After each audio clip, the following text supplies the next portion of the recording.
All right, welcome back. So in the last video, I talked about this MTECH USA folding knife. I don't know if you call that like a skeleton frame or a paraframe or whatever you want to call it.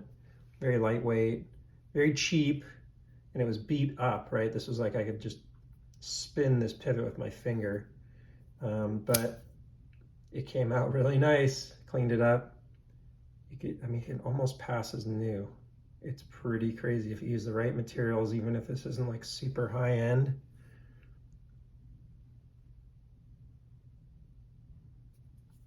Probably want to read that this way. 440 steel. But it just came out nice. So get that to focus. There we go. Sorry about that. USA design. Manufactured in China. So what are my thoughts on it? So I took it apart. This screw, if you remember, was missing. Came apart super easily. I did have to take the clip off in order to hold that nut, if you will, while I put the screw back in. Threw some Loctite on there. It came out super strong. Nothing wrong with that. It is doing exactly what it's supposed to be. What else? I mean, this was, I had to get in there. It was really simple. Like, it was just basic washer. It was really simple. I did not get it perfectly centered, which is fine. This is not going to, my life's not depending on this knife being completely centered at this point. This is going to go on the shelf. Now it has some nostalgia value to it, and actually a great clip design, which is kind of funny how many times this is screwed up these days on very expensive knives. In fact, one of my least favorite things about the Demcos, and we're going to do some reviews of much more expensive knives. This is just, in fact, I imagine these videos aren't going to get viewed much unless the videos of the more modern new knives, end up getting some, some interest. Then maybe people will go back to these videos and go, oh, so that's what the story was behind this weirdo that likes to talk to himself on YouTube about knives. But the, hey, better than boring my wife with this conversation. She very much appreciates that I'm doing this for you all instead of talking to her about these. I'll tell you that, so thank you.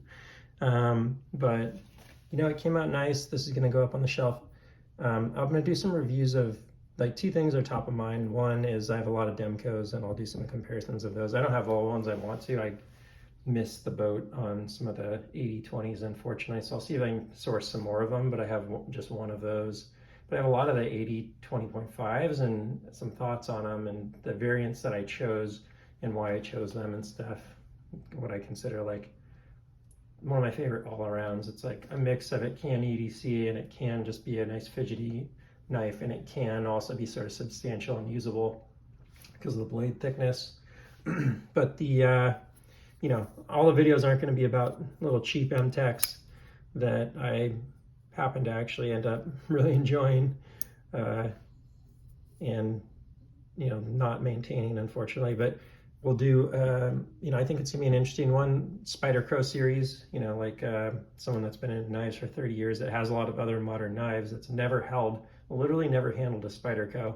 So I'll do a whole series on a few Spydercos that I picked up. They should be here later this week.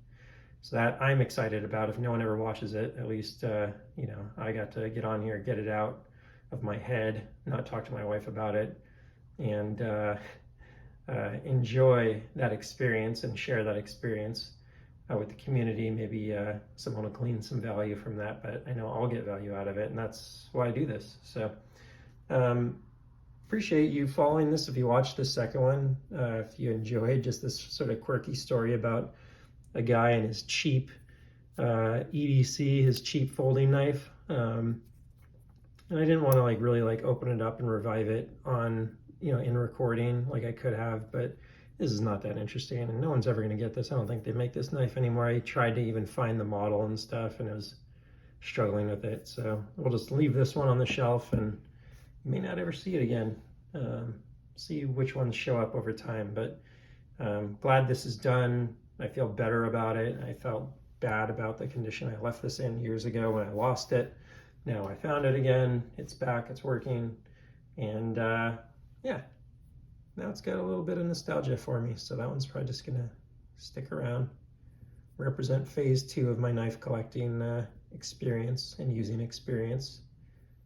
And I got a lot of other knives that play a great role that, you know, fills the shoes that this one once filled. So that's it for now. We'll see you on the next one, and thanks for stopping by. Take care.